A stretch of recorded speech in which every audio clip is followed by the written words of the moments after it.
watching EAC News. Thank you for joining us. The Ministry of Health reminded the public to be vigilant and responsible in protecting their personal and family health by helping to prevent the spread of dengue fever at home and on a large scale community basis. On Tuesday, the ministry released a statement noting a significant increase in dengue cases, saying that the viral infection has a 5 to 6 year cycle during which cases peak. Dengue fever can occur in people of all ages and is caused by the dengue virus, transmitted by the bite of a tiger mosquito that lays eggs in water. The ministry warned people to be aware of anything that can collect still water, from jars, flower pots, and bowls at home to tires and cans that are stored or disposed of in open fields, leaving a breeding ground for mosquitoes.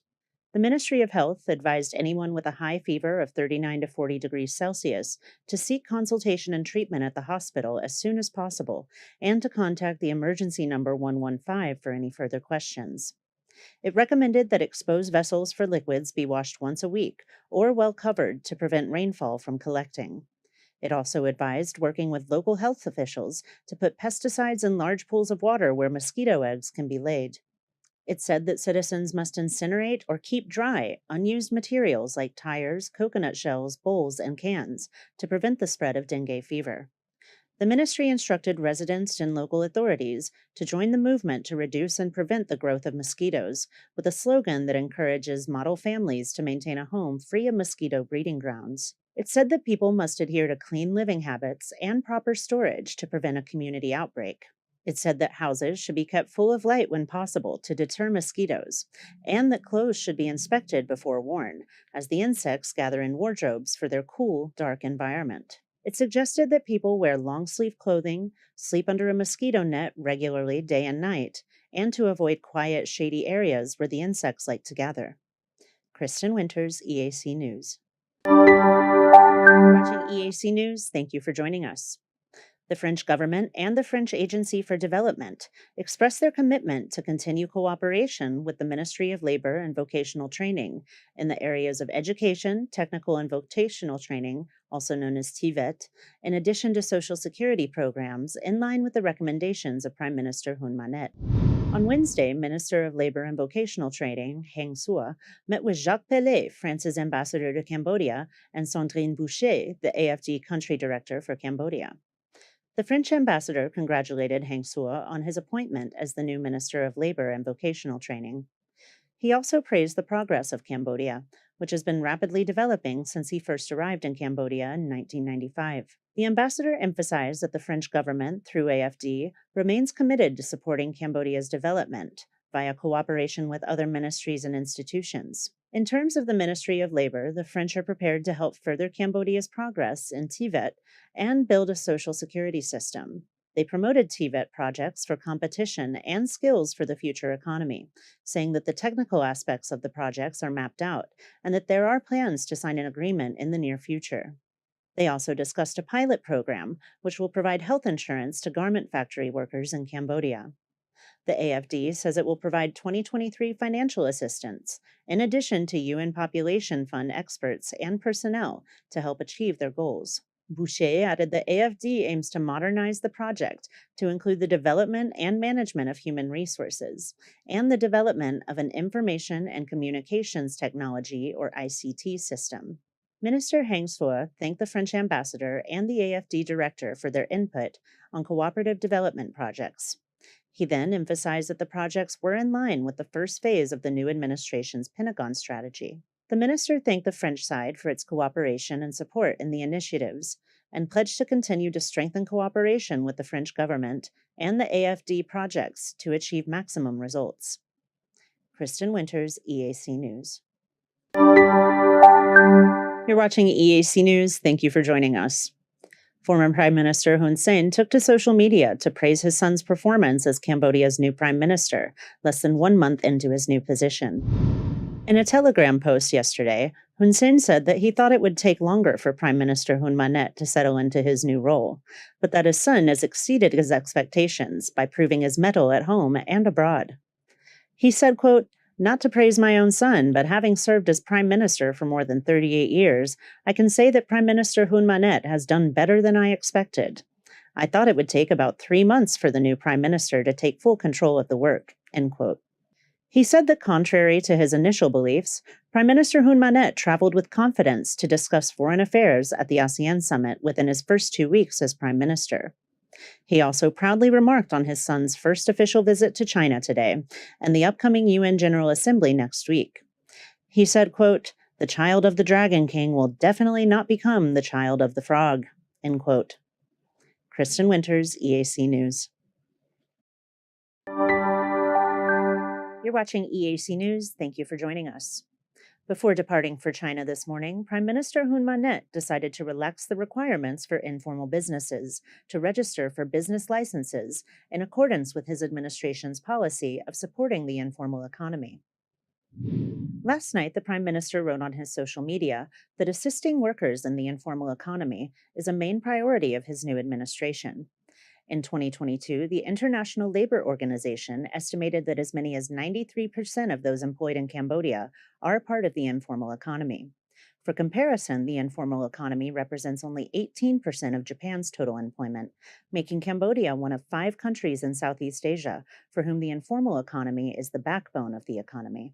Pursuant to yesterday's decision, the Prime Minister has ordered the suspension of some administrative requirements in businesses related to visual arts, salons, sports equipment vendors, local restaurants, motorbike rentals, tuk-tuk tourism, handicrafts, small battery installations, motorcycle repair, car rental, car and bike wash, and wholesale agricultural equipment.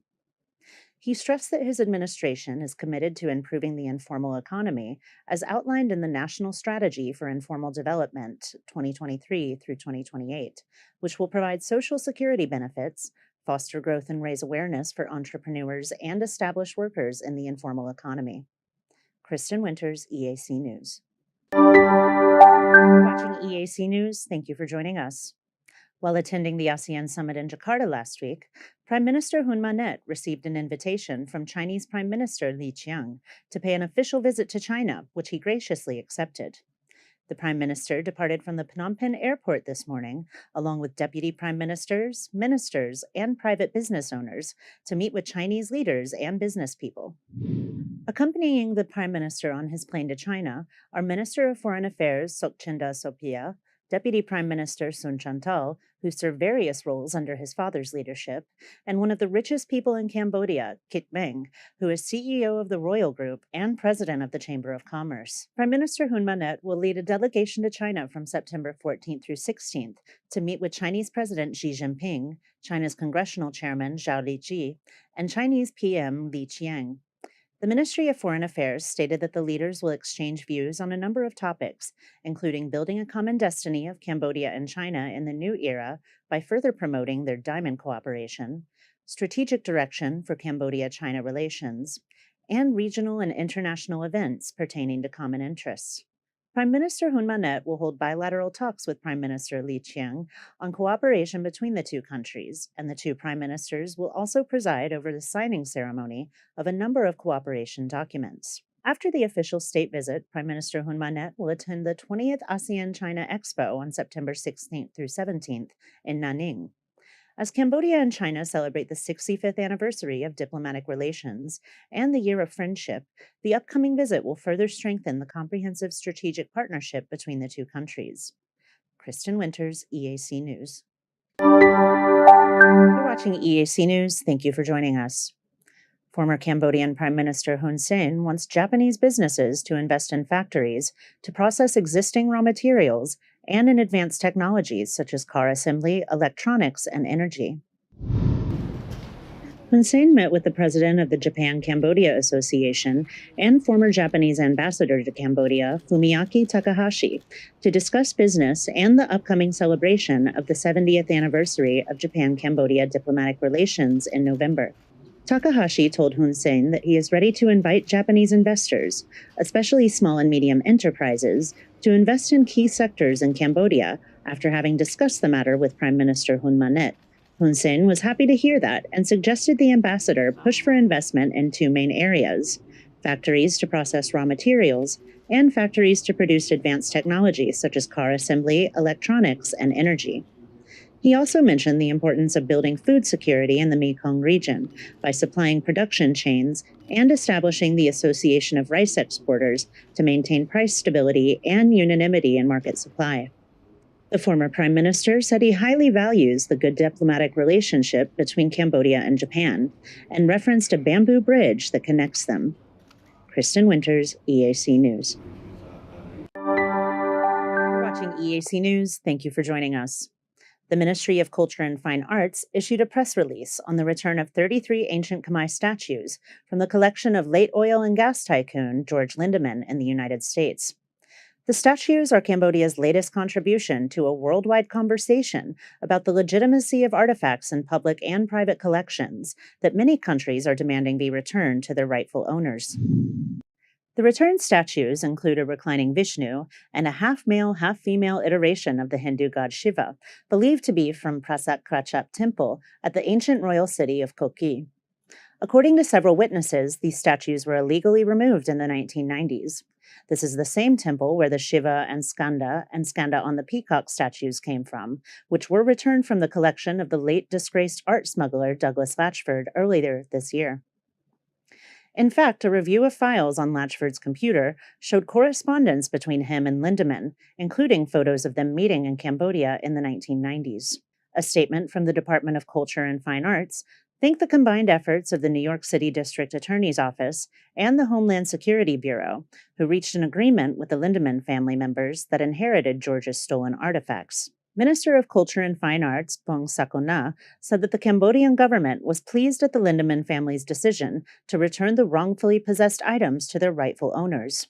She emphasized that the return set a good example for museums and other private collectors that are holding on to Cambodia's cultural heritage, even after being notified of their dubious origins.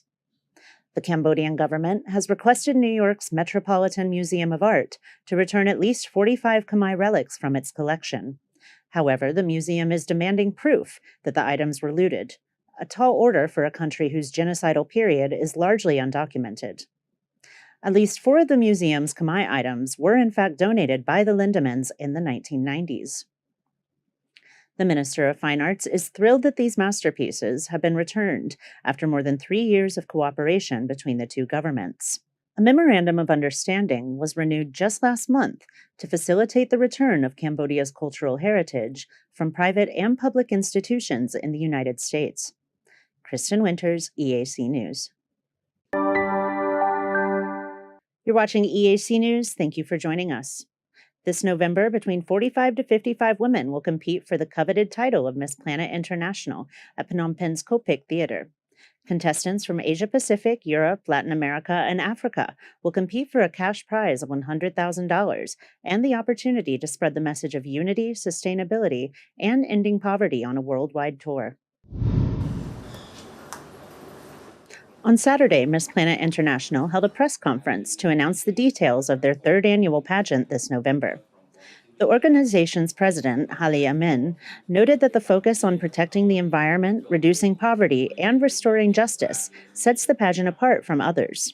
We are the only beauty pageant who follow the United Nations Platform Sustainable Development Goal. The festivities are to run from November 10th through 20th in the Kingdom of Cambodia and will include a golf tournament and swimsuit competition at the Courtyard Marriott in Siem Reap on November 16th. The pageant final will take place on November 19th in Phnom Penh, where contestants will be judged in 5 categories. We have 5 main categories.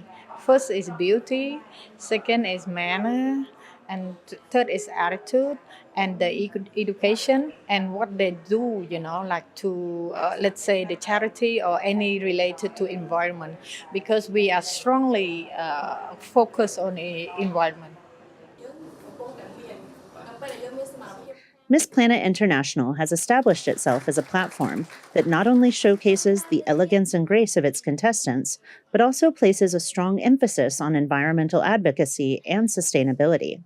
As the event continues to grow in global prominence, the 3rd edition promises to be a spectacular showcase of diverse talents, unique cultures, and a united commitment to safeguarding our planet. More information on the pageant, including tickets, can be found on the Miss Planet International Facebook page. Kristen